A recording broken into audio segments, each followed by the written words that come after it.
ఈరోజు జమ్మూ కాశ్మీర్ పెహల్గావ్లో జరిగినటువంటి మారణ హోమం ప్రపంచం మొత్తం నివ్వెరపోయింది ఈ సంఘటనను విని.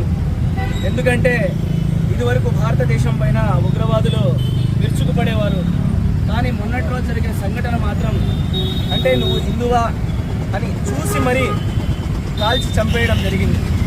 పవన్ కళ్యాణ్ గారు తరచూ చెప్తూ ఉంటారు, భారతీయులు ముఖ్యంగా హిందువులంతా ఏకం కావాలి, కులాలకు అతీతంగా ప్రతి ఒక్కరూ కలుసుకోవాలని. ఇప్పుడైనా కళ్ళు తెరుచుకుని చైతన్యం రావాలి ప్రతి ఒక్కరిలో.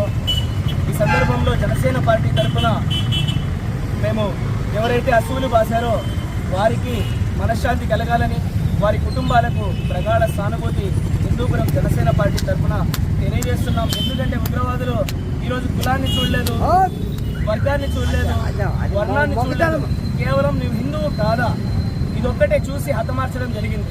మోదీ గారికి జనసేన పార్టీ తరఫున విజ్ఞప్తి చేస్తున్నాము, కూకటి వేళతో ఎవరైతే ఈ లష్కరే తోయిబా తర్వాత జైషే మొహమ్మద్ ఇలాంటి తీవ్రవాద సంస్థలను భారతదేశం నలుమూలలా ఎక్కడ ఉన్నా కూకటి వేళతో కదిలించి వేయాలని చెప్పి ఇలాంటి ఉగ్రమూకలకు తగిన విధంగా శాస్తి చేయాలని ఈ సందర్భంగా జనసేన పార్టీ తరఫున విజ్ఞప్తి చేస్తున్నాం.